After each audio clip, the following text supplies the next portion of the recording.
Throughout this course, I will share with you a case study of a young couple that I've been working with for the past 18 months.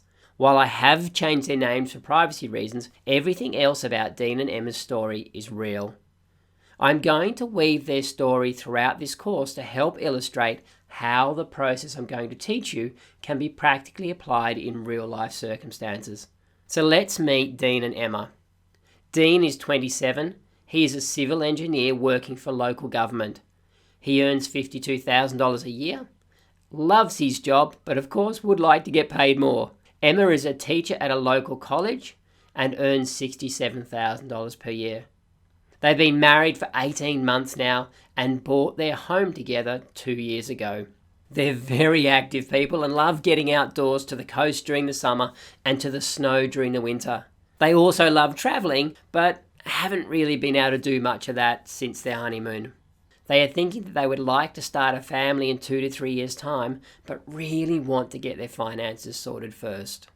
When they first came to see me, Deane and Emma's finances were a real mess. Here is a list of the debts they had. They had a mortgage for $329,000, which really isn't too bad by today's standards. They had a car loan for $8,000. But the heartbreaking debt in all of this was the honeymoon loan, which was $6,600. They'd had a really great honeymoon, but reality hit as soon as they got home, and they've struggled so much with their finances in the 18 months that have followed. They also had debts on their Visa card and Go MasterCard, which were gradually getting higher and higher.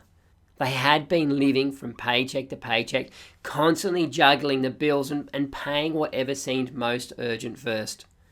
They rarely had any money in savings, and if they did, it only lasted as long as the arrival of the next major bill.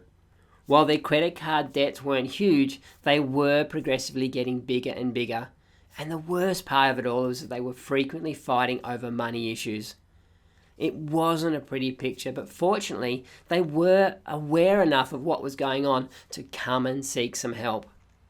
Here were Deane and Emma's goals and objectives when they first came to see me. Their number one goal was simple, and it was a passionate goal for them. They just wanted to stop stressing and fighting about money issues. It was clear that this was the main reason they came to see me. They clearly loved each other, but they were just sick of the stress and sick of the fighting. They wanted to stop living from pay to pay and constantly having to juggle the bills. They just wanted to know that they could have money in the bank so that when the bills turned up, they had money sitting there to pay it.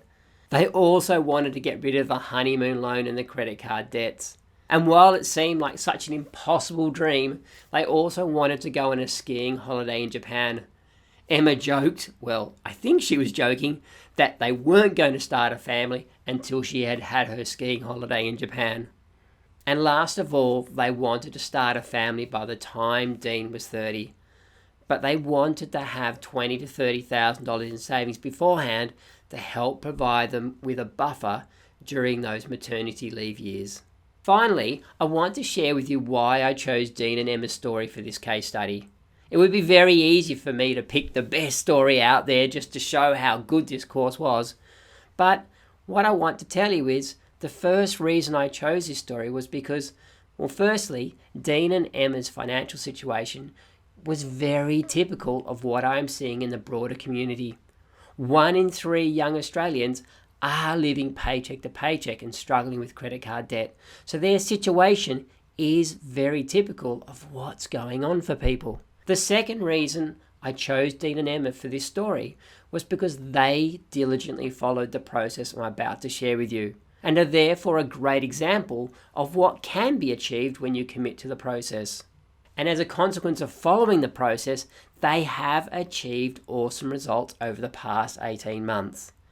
Yes, they have achieved awesome results, but as I'm hoping you will find out, their results are what I would consider fairly typical of anyone who truly commits and follows this process. It wasn't just the best client, it wasn't the worst client. This is typical of what you can do when you take control of your finances by following this process. I'm really looking forward to sharing more of their journey with you as we progress throughout this course.